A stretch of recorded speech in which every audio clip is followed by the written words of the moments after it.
It's time for Carole and Carmella on The Buzz, One Voice Radio.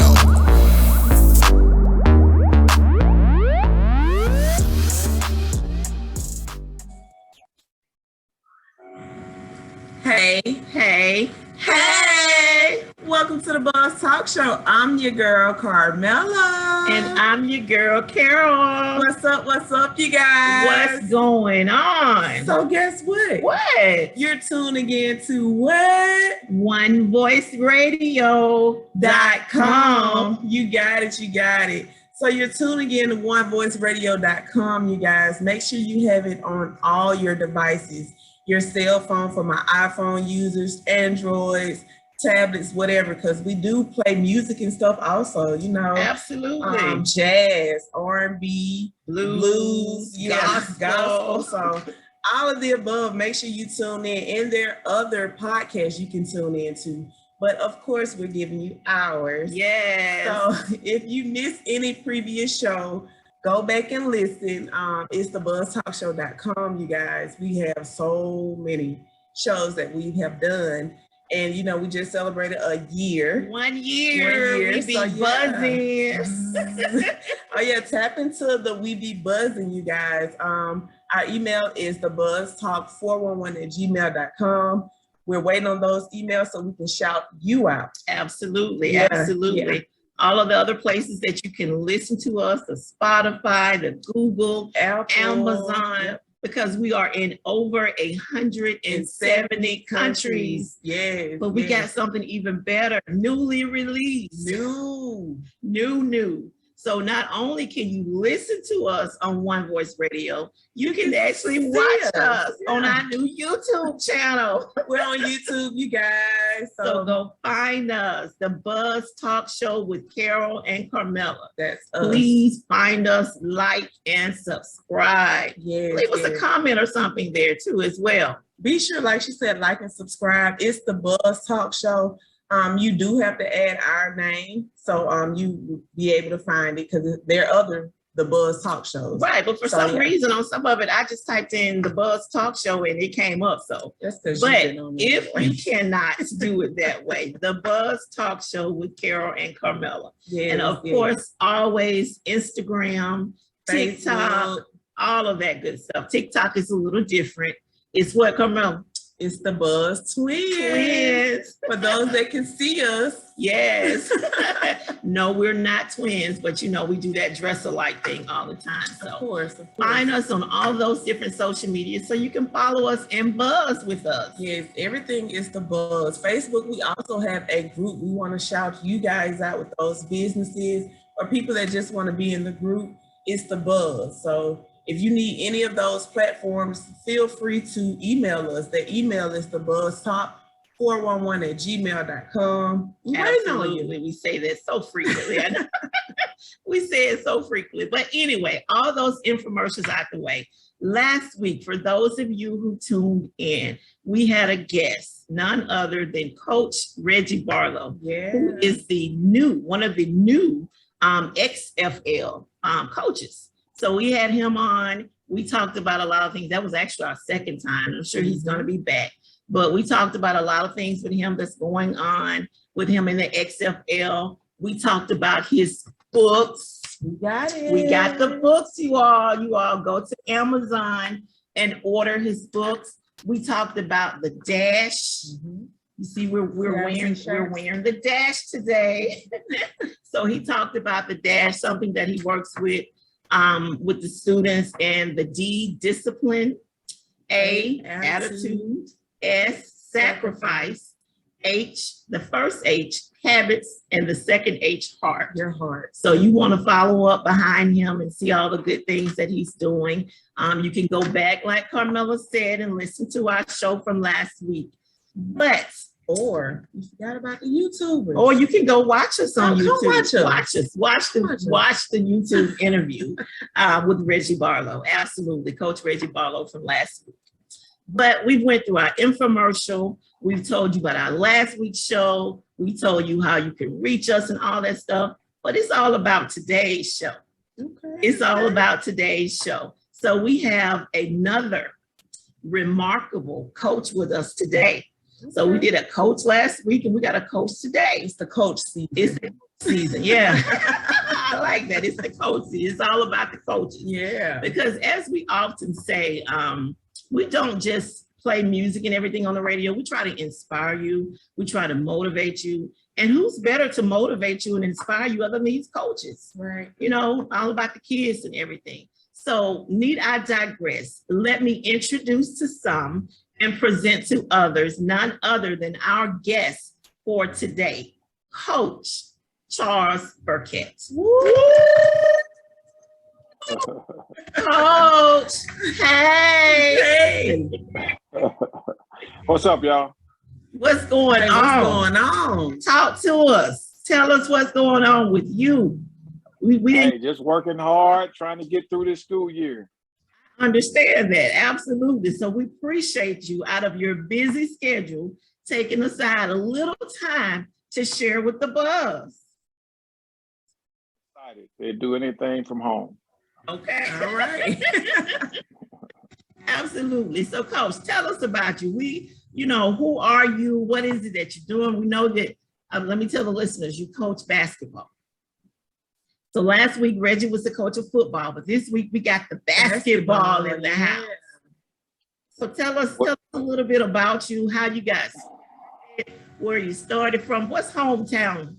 Tell us about you. Well, first of all, obviously I'm from Montgomery, but I'm straight out of Bel Air. Bel Air's no more though, but hey, once a Bel Air, always Bel Air. Once a Bel Air, always a Bel Air. Absolutely. So I tell everybody, I grew up probably about the 40 or the 30-yard line of the new Alabama State Stadium. Okay. Wow. That's what I'm I think that's kind of where our house was. Okay. No more of that. No more. No more. Absolutely. So tell us, when did you start playing basketball? What was it about basketball that interests you? Oh, wow. Okay. Let me go back. Actually, I played everything: basketball, baseball, football, but baseball actually was my sport. Okay. I excelled at baseball more so than anything else. Because all the way up until, let's see, my junior year in high school, I was cut from the basketball team. So, yeah. So I was able to excel in basketball, in baseball. But just one year, I guess I'll say from March until the start of the following school year, I grew like 6 inches out of nowhere. And that's when I thought I was getting that much better in basketball, but I actually just got taller.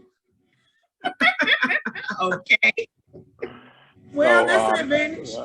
That's an advantage, but I've been playing. But just to go back,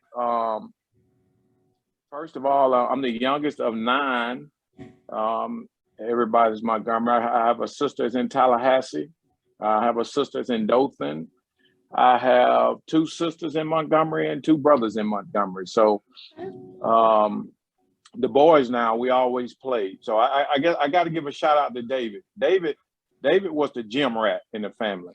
And so we follow behind him, 1, because he was a gym rat, and 2 is because he the only one had the car. Okay.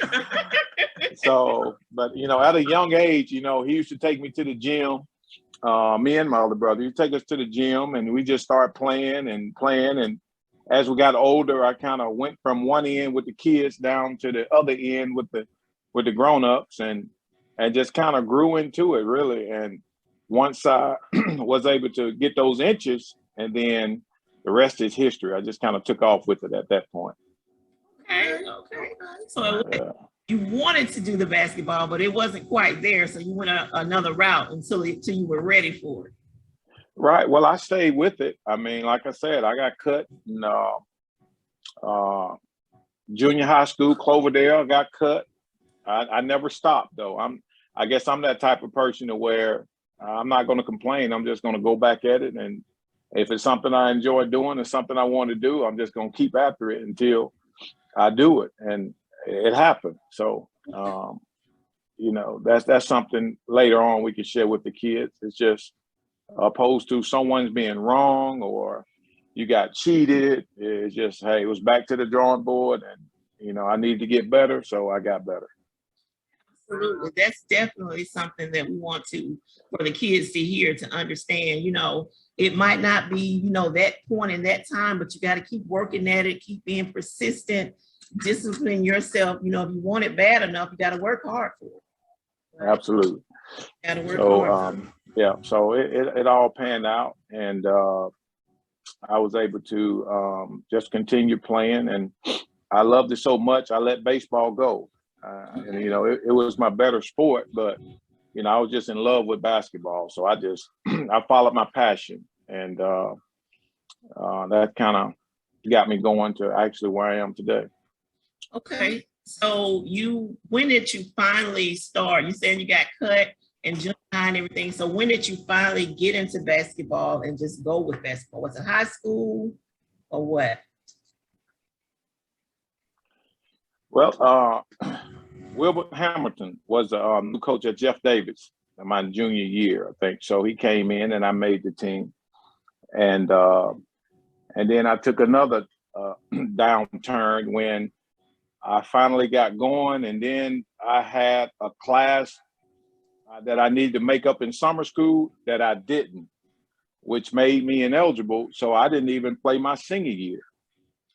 So just true story. So once again, David played in all kind of men leagues around the city, and we latched on to one team. I can't remember what team it was, but they had two brothers that was playing on that team, or we was playing against them. I can't remember. It's been so long ago. Jim and Scott Sanderson. They're the sons for Wimp Sanderson. And at the time, they were at Faulkner University. And they was impressed with me and wanted me to actually come and play ball there. But also through that league, I met up with another friend of mine, Mr. Bale, that he played at Oklahoma, but he played at a junior college in Jacksonville, Texas. And he actually told the coach about me, and sight unseen, he signed me, and I was ready to go, but I can't remember. I got injured and something didn't happen, but I told him I wasn't able to come, and he told me since I wasn't healthy, then it would be best not to come. So I stayed, and that's when I got picked up at Faulkner. But the irony of it was originally signed with Lon Morris Junior College in Jacksonville, Texas. So that's the irony, Jacksonville, Texas, and we'll talk about where I end up later. Wow. I'm glad you're being 100% honest with our listeners, because we got a lot of kids that, fall short with either grades or being injured and this, that, and the third, and they think that it's over after high school. So you just keep going at it and you see what can come your way, like throughout your path. So I'm glad you're being 100% honest. Yeah. So, I mean, it is what it is, sometimes things work out early and it don't, a lot of people can't keep it going. It was the opposite for me. I couldn't get on track for a long time. And when I finally got on track, I was able to take it to a higher level. So it was, I mean, it's all said and done, it was just grace. I can't explain it. The opportunities that I had without the background from playing basketball. Normally you have to be the best or one of the best players on your high school team to even think about going to the next level on the collegiate level. And, that wasn't the case. So like I said, I just kept working. I'm such a competitor to where, I would never quit. So that's the key. Okay. Wow. So what was the next step there?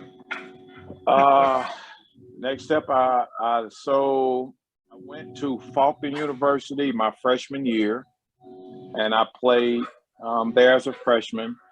I didn't. Maybe it was because I was still in Montgomery. Maybe because I don't know. I was just kind of new to it. Maybe it was. I don't know what it was, but I just felt like it wasn't for me.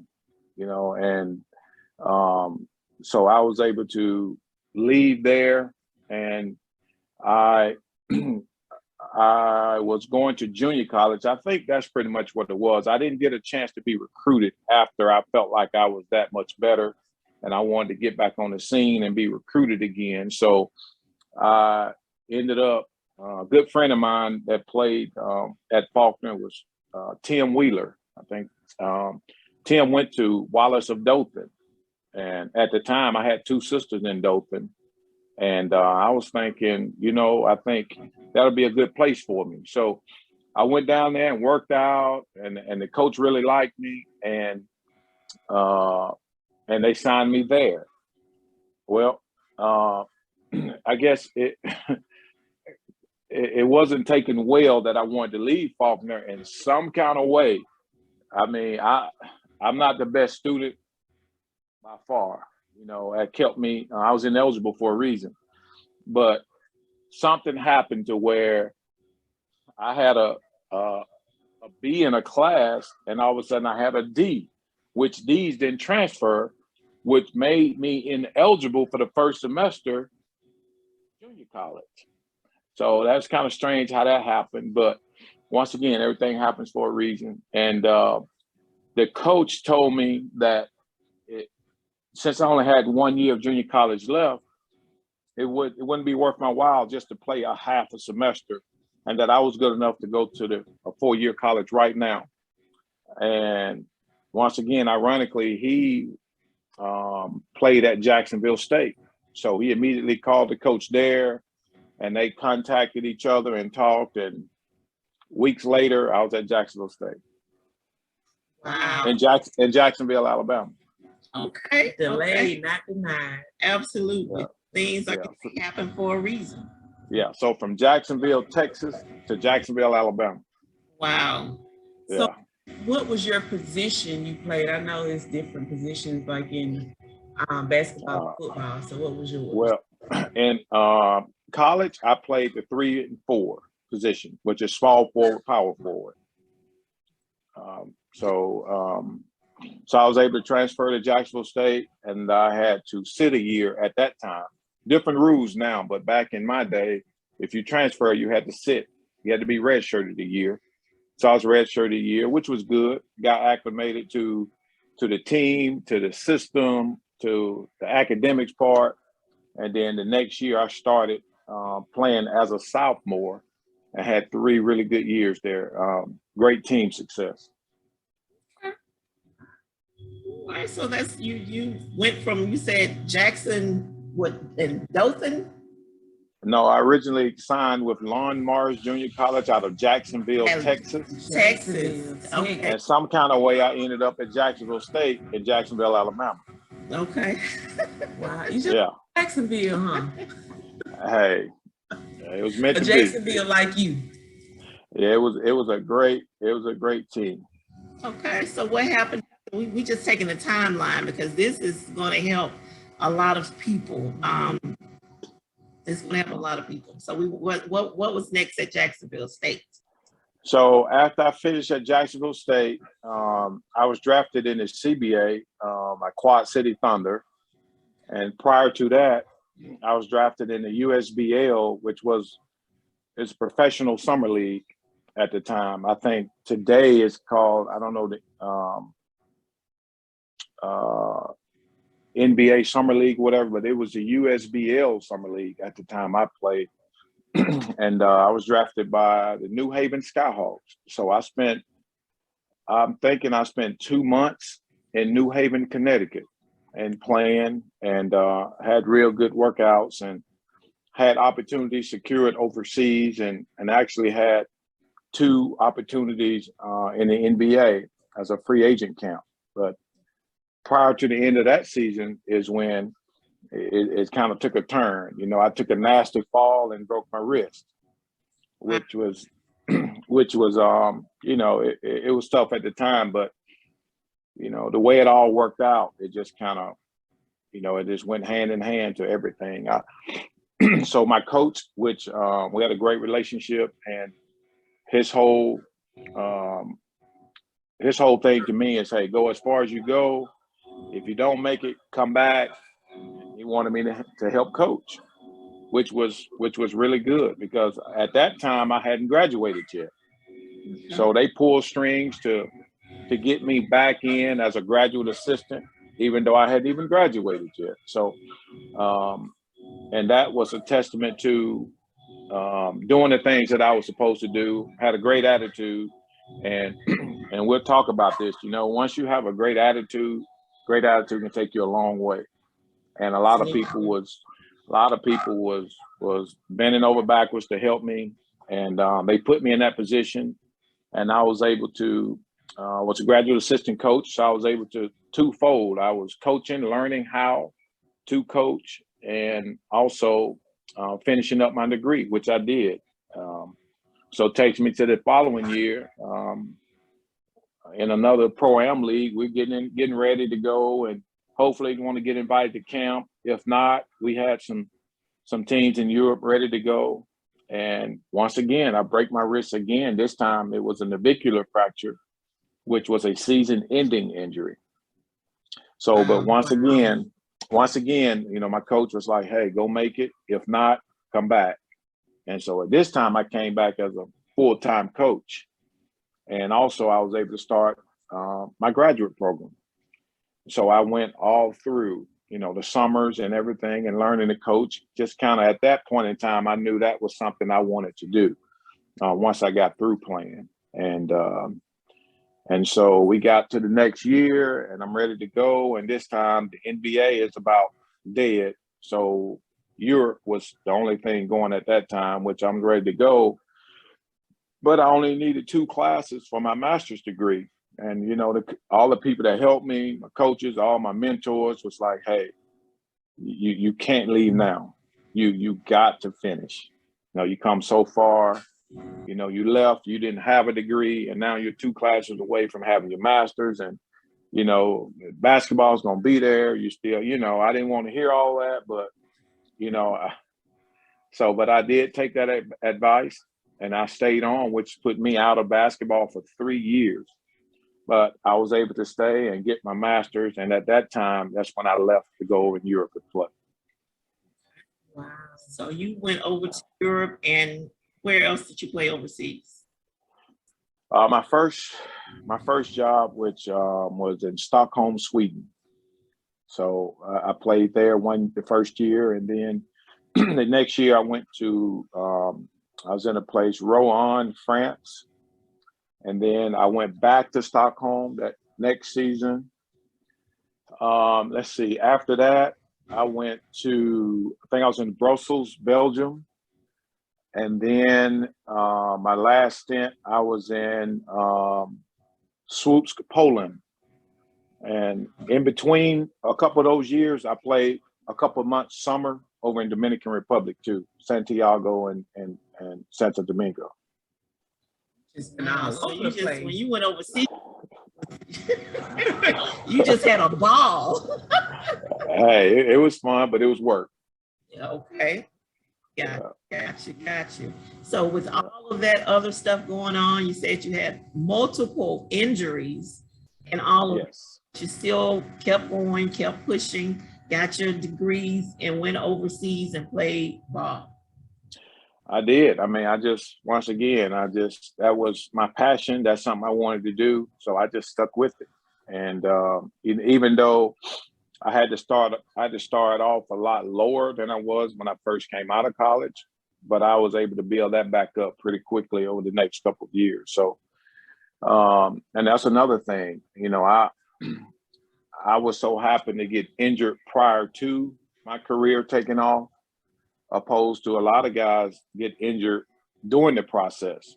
But I was fortunate enough to be in a position to go back and get my education, which, I still stopped playing prematurely. My last 2 clubs had some financial issues, and, after 5 years, I had no issues whatsoever. And then the next year is like,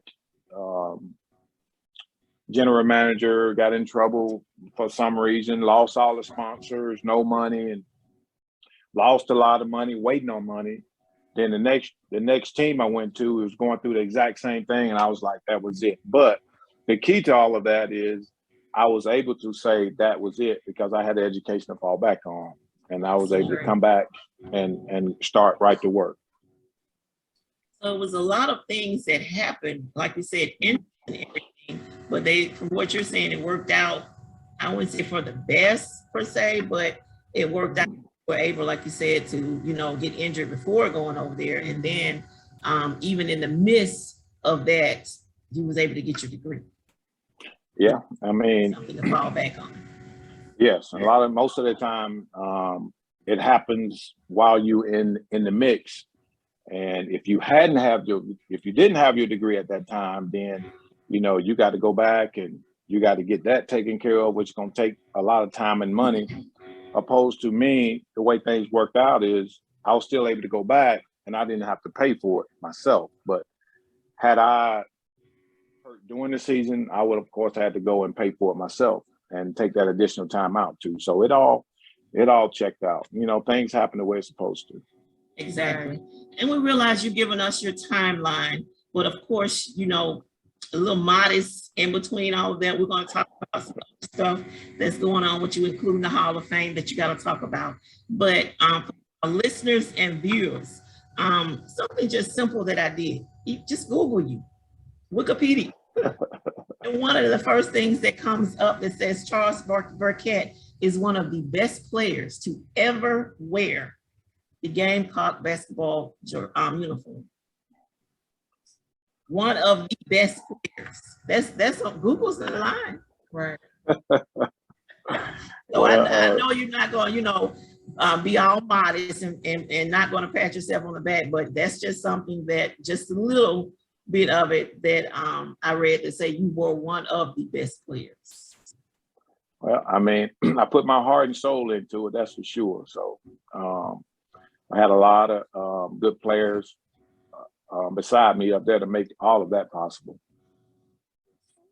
That's what the good players actually say, the modest ones. Right, And, they props to everyone else, which is a good thing. But, we're going to let you shine because Google is saying it. I'm just reading what it said about you. I can go on. During his 3-year career, he led the Gamecocks to an impressive 72-13, a pair of Gulf South Conference championships.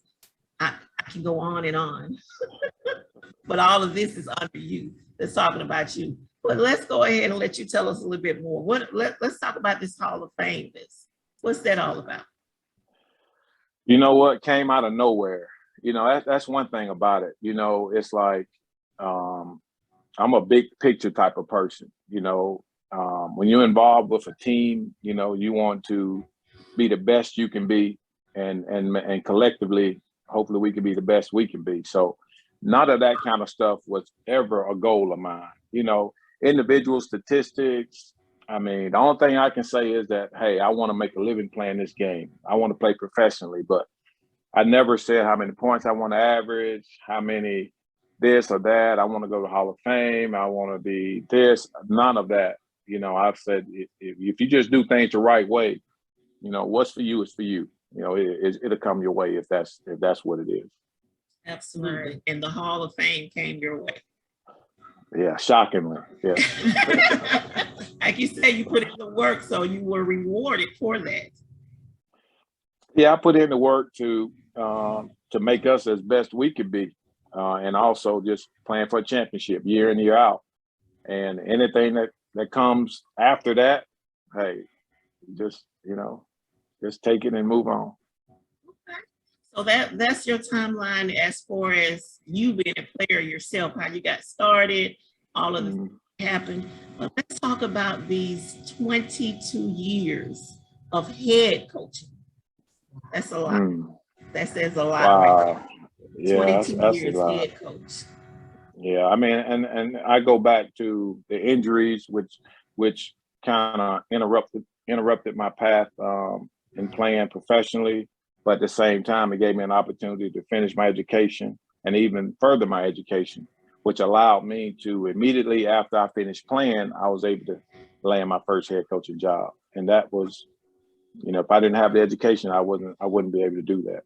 And if I didn't have the education, I would have probably had to continue to keep playing and hoping and praying that they'll pay me, opposed to not paying me like that way it was when I ended. So. Where was your first head coaching job? So my first head coaching job was in Anniston, Alabama at Sachs High School. So it was, you know, it was a perfect job for me. You know, they were terrible. You know, that was my first head coaching job. And I think the kids there was hungry. They wanted to win. And it just didn't have a coach that was committed for basketball. You know, a lot of coaches coach so many different other sports, but when I came in, you know, I was the basketball coach, and my principal, Mr. Larry Skinner, you know, I have to give a lot of credit to him. He's the one that gave me this opportunity to get going without any head coaching experience, you know. So he gave me that opportunity, and he allowed me the first 3 years to build the program up before he asked me to coach anything else, and which I ended up coaching the girls for a couple of years as well. So, but it was good. We, I think the last 3 years before I got there, they had won a total of 7 games total, and so that was give you an idea of where we came from.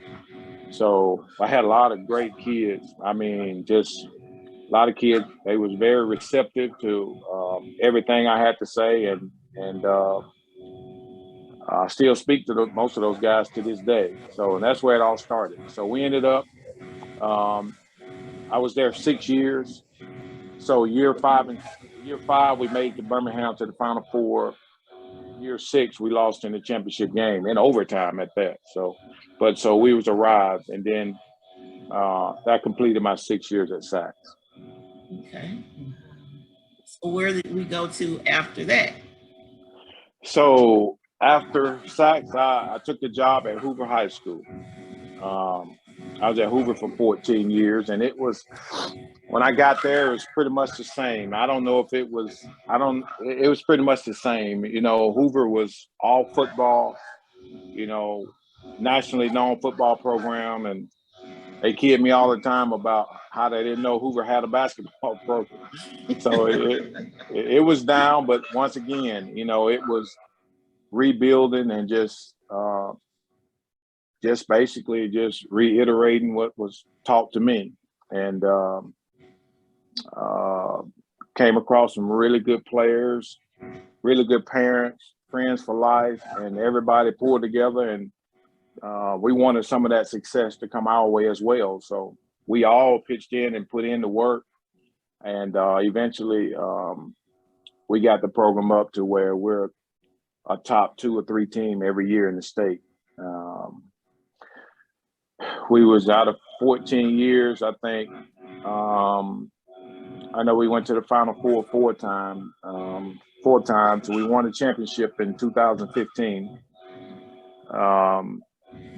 Countless players was able to move on and go and play on the next level, which was exciting for me. And that's another thing for me now. You know, I want to prepare these kids to where they can achieve their dream like I did. You know, just having the opportunity. And for my coaches as well, I have a lot of assistant coaches that got their own head coaching jobs now. So that's a game within a game for me now. So, so I was there for 14 years, which last year I was at Athens High School. You know, I figured like I've done everything I need to do at Hoover, and then another great opportunity came about at Athens High School, and that's Athens, Alabama. So I was able to go up there, and a lot of things kind of transpired up there, which it was another rebuilding program. So I had to do the same thing over again. We did some things that they wasn't able to do in years there. And And then all of a sudden I get a call from Central Phoenix City. The prior coach here was here 41 years, I think, and he retired, and they was looking for another coach and said my name kept coming up and they wanted to speak with me. And a few weeks later, April 1st, I started here at Central High School in Phoenix City, doing the exact same thing. So first year was really good, rebuilding, laying the foundation, and now we're looking for some better things. So it sounds like to me with all of these head coaching jobs, when you come in, you know, that you're coming in to rebuild the program and build the program up and all of that stuff. Yeah, Central is a little different because Central used to winning. You know, they've been down for the past couple of years, maybe. I know at least 1 year, but they won. But we want to take home the blue map, and that's the goal here. So that's my motivation for Central. Okay, so that's that competitive in you. No, don't know any other way. So listeners, y'all hear it. If you need somebody to rebuild your system, it's Coach Burkett. He's the man for the job. He's been doing it. That's what he's been doing for what, 22 years now. Yeah. Just 22 years. Yeah, it's time flies. It's always good when you got somebody, you said the coach was there for 40 some years, and yeah, and they're looking those some big shoes to step into. Right. And they're absolutely. They're looking for someone to step in those shoes, and your name was being tossed around. So that says something in itself just by what you did in previous years.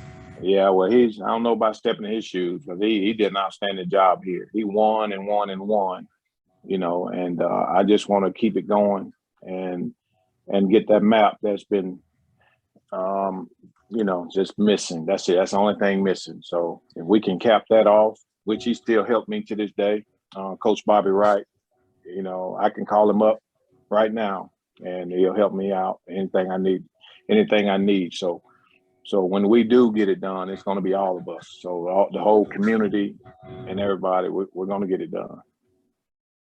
That's absolutely a remarkable thing. And that's what we want our listeners to hear is, I mean, you really literally gave us a timeline from when you started so the kids can understand, you know, like I say, delay doesn't mean deny. Right. And it may not be your time at this particular time. You might either go back at it, work hard, keep going at it, but then look at you from where you say you started from to where you get up, you know, Hall of Fame over in Europe and Sweden and all the places you name playing ball, then come back to be a head coach because you did the thing you say, the foundation that you needed to lay to be able to, you know, even have your name to be tossed around. Yeah, I mean, I guess it's just a testament of the effort that you put in. And the most important thing, like I said, you know, your attitude takes you so far. You know, I've come up short so many times, but because of the respect and the people have for your attitude, and, you know, people are willing to go that extra mile with you. And several people on several occasions did that for me, and they gave me an opportunity to do that. So, yeah, so it's definitely a coaching point, a teaching point for the kids today. Exactly. Wow. I agree. You gave your whole timeline, and that's inspiring on its own. So can you give us an actual quote or something that can inspire the kids other than your actual story? Well, I have a quote that my kids hear me say all the time, you know, but like I'm saying, like, which one? It's like one of them is, if you're not willing to learn, then nobody can help you. But if you are willing to learn, then nobody can stop you. Absolutely. That is true. Absolutely. And you are a testament to that. You know, practice what you preach. You are actually a testament to that. Absolutely. And I hope that kind of helps, you know, a lot of kids don't know, you know, my background, where I came from, you know, so as we grow together, they'll understand. Right. So now, as we said, even last week when we were talking to the coach, you know, inspiration, you know, it's so much more to playing the sport that the coaches are responsible for, because you spend a lot of time with the kids. You know, parents are there as well, but the coaches spend a lot of time with these kids. So, you know, you can mold them, you know, in different directions and help them if, you know, they're willing to do that. You know, some of them, I'm sure, you know, just brilliant and all that kind of stuff. But like you said, attitude goes a long way.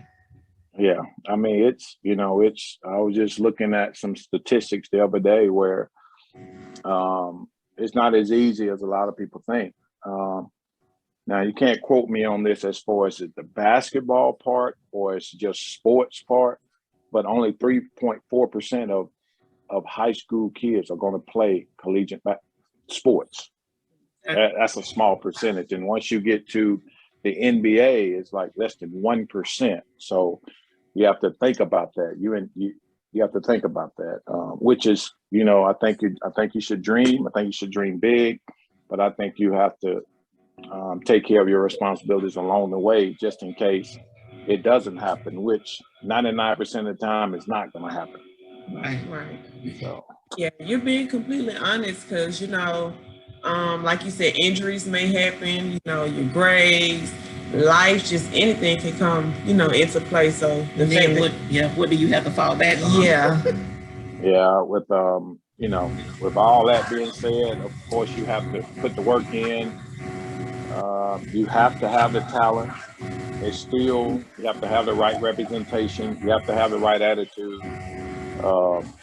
But most importantly, you got to have a relationship with the man upstairs. That's the foundation. Absolutely. It's just this. I mean, this I can guarantee you, interview is going to help some people. Yeah, some people. Yeah. So for all of our listeners, please put the kids in front of this. Let them listen to this. This will help them. I guarantee you. It'll help you as well, you know, with the kids. Because like I said, the coaches spend a lot of time with them. So they're there to, you know, help them, motivate them, and encourage them. But they got to put forth the effort as well. Definitely got to put the effort as well. Yeah, like Coach said, it's okay to dream, but you need to have reality also, so you can have something to fall back on. Because what was the percentage again that they're actually playing in the NBA? Well, NBA is less than 1%. Less than 1%. Wow. And that's not just from this country. That's the world. Right. Wow. Yeah. So it's, you know, basketball is only 15, 14 guys on a team, which you got like 30 teams. So, you know, you do the math. Right. You know, so it's tough. So, like you said, there's nothing wrong with dreaming. I did that. And, you know, I was fortunate to where the way things happened for me, because I was following my dream as well. And I didn't have my education at the time. You know, what would have happened if I'd have left and after a year over there get hurt? You know, I couldn't come back at that point in time, so I had to do it on my own. So it just kind of all worked out for me. Like I said, it just grace, just favor. Absolutely. We could just go on and on. We could go on and on because this is just, you know, interesting information that I'm sure, like I said, the kids will, you know, would it definitely enjoy. Right. But at this time, Carmella, I have a quote. I have my own quotes. Me and Google Me and Google says, as far as our coach, leads by example, dedicated and determined, teaches teamwork, motivates and listens, builds character, challenges and develops, committed to our team, our biggest fan. That's what Google says about a coach. So that sounds like to me, just listening to you with everything that you said about the kids and stuff, it fits you. It really does. It fits you. I mean, determined and dedicated, not only to you as a sport, but as far as the kids, trying to build them and help them, you know, with their dreams. And like you said, it's all about the attitude. Because there were several, you know, things that you were saying that didn't happen, but because of your attitude, people went to bat for you. Yep, absolutely. And I think that's what kids got to understand. You know, it's sometimes it's not, well, a lot of the times it's not the most talented player. It's the most well-rounded player, because it's, and that's a lot of things I'm teaching on. Your talent is great, but if your attitude is not where it needs to be, if you're not punctual, if you're not here to work, you can take a very average player, but that's here every day, that's going to work hard, that's got a good attitude. And it's not just basketball, it's not just sports, it's anything you do. You're going to go with that person. You're going to go with that person that that's going to be there, that's going to be consistent, opposed to someone who's twice as good, but you don't know if they're going to be there. Absolutely. That makes sense. That makes a lot of sense. I agree. So listeners, get your kids active, because as you can see, it's not really about the sport. It's about character, teamwork. It's so much you can learn just within the sport itself. Talent is gonna come, but it's so much you can learn just within. Right, or you can have all the talent, but doesn't have all the other things. Yeah. So, like you said, well-rounded. You gotta have all of it. Yeah, you gotta be, have that drive to do things. So, yeah. We really, truly appreciate you spending this time with us today, dropping all these important nuggets for our listeners and viewers, because it all makes sense. Like you said, it's just not people look at basketball or sports in itself and just think of, how good the players are, but it's so much more that goes along with that. Mm-hmm. It is. It's something that, sports in general is just something that's gonna, I just touched on it. You learn how to work hard, you learn how to problem solve, about diversity. It's a lot of tough situations. You learn you lose, you gotta learn how to accept it, you gotta learn how to deal with it, how to respond to it. Because that's when you truly find out who you are after you have a setback, how you're gonna respond to it. Right. So it's so many different facets of sports that will help you through everyday life, and that's the most important thing. Wow. Yeah. Now you see why he's been coaching for how many years? 22 years. Why he's inducted into the Hall of Fame and all of that other good stuff. They were saying it's for a reason. He's building up all these programs, teaching these kids, all of this good stuff. So yeah, that's what it is. So we have the none other than Coach Burkett on today. Yeah, dropping some nuggets. We really appreciate it. Great. Carmella, you want to give us our closing infomercial so we can get out of here for today? So the listeners that caught it today and want a friend or whoever to tune in, because these were some great tips and nuggets, he gave his whole timeline, up and down roller coaster. It was 100% needed. Right. Go back and listen. We're on YouTube. We're on Google. Just Google thebuzztalkshow.com. Just wherever. Spotify, Amazon, it's so many platforms, you guys. You can find us. Just go back and listen. In worst case scenario, if you can't remember all of that, you can email us. Where can they email us, Carmella? It's thebuzztalkshow.com. The buzztalk411@gmail.com. I'm sorry. She just got all beside herself today. Yeah, because I'm still blown from just the knowledge. Last week we had Barlow, and this week we have Coach Burkett. It's two different teams and two different football, sports, basketball, but they're dropping some serious nuggets to help the kids. So before we get out of here, Coach, is there, I don't know what else you could possibly say, because you have literally given us. I'm not coordinating this shoot. But is there any a lasting word you want to leave us with today?